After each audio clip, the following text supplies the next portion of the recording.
10, 20, 30, 40, 50, 60 ধানে বাড়ি আসি বাড়ি গেছে রে। এই 50,000 দিয়ে 5 লাখ টাকা বানাবো। কোন থেকে কবে আসলি? এই তো গতকালকে আসলাম। তোর পড়ালেখার খবর কি? চলছে আলহামদুলিল্লাহ ভালোই। কি রে ভাই, শুভ না? হ্যাঁ শুভ তো। ওরা এত টাকা কই পেলো? চল তো দেখি। বলেন তো ভাই। এই শুভ, তোর কাছে 100 টাকা কেন? 100 টাকা কোথায় পালি? কি রে, লটারি দিচ্ছে নাকি? হ্যাঁ ভাই, এই 5,000 টাকা দিয়ে 50,000 টাকা বানাইছি। 5,000 টাকায় 50,000? 50,000? কিভাবে কি? ও, তার মানে তুই জুয়া খেলে বাদ দিয়েছিস নিশ্চয়ই। হ্যাঁ তুই ঠিক ধরেছিস, নয়তো 5,000 টাকা তোর 50,000 টাকা কে দেবে? প্রথমে শুনে খুশি হলাম তুই 50 টাকা পাইছিস, কিন্তু জোয়ার টাকা এটা তো হারাম। আর হারামে তো আরাম নেই, আর জুয়ার টাকা হলো আগুন, লাগে বেশি থাকে কম।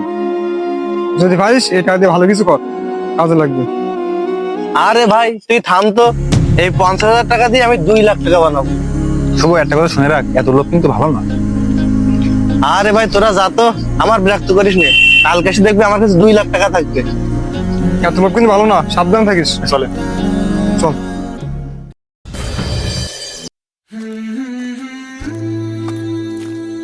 শুভ, বাড়িতে আসিস নাই? শুভ, কই গেলি? শুভ, বাড়িতে আসিস নাই? শুভ, ও ভাই, কার খোঁজ করতেছেন? ভাই যে শুভর খোঁজে এলাম। শুভর খোঁজে?